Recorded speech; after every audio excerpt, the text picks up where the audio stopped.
Hi అండి. ఈరోజు బ్రేక్ఫాస్ట్గా పెరుగన్నం అండి. ఆనియన్స్, పెరుగన్నం, పాలు కలిపిన రైస్ అండి. చాలా బాగుంటుందండి. 3 గంటల తర్వాత మనం దీన్ని తీసుకుంటే చాలా బాగుంటుందండి. అది ప్రాసెస్ ఎలాగో నేను చూపిస్తాను చూడండి. పెరుగండి.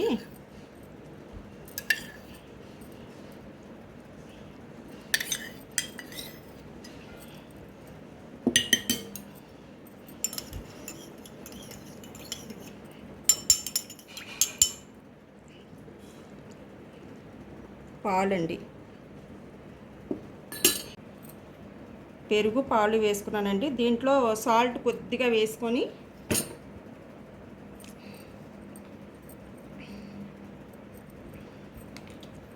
సరిపడినంత సాల్ట్ వేసుకొని కొద్దిగా రైస్ వేసుకోవాలండి పైన.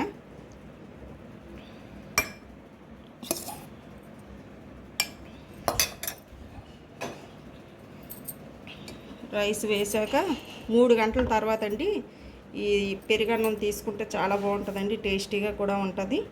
ఒకసారి మీరు కూడా ట్రై చేయండి. సో చూస్తారు కదండి ఈరోజు వీడియో. మీకు కనుక ఈ వీడియో నచ్చినట్టయితే లైక్ చేసి, షేర్ చేసి, సబ్స్క్రైబ్ చేయండి. Thank you.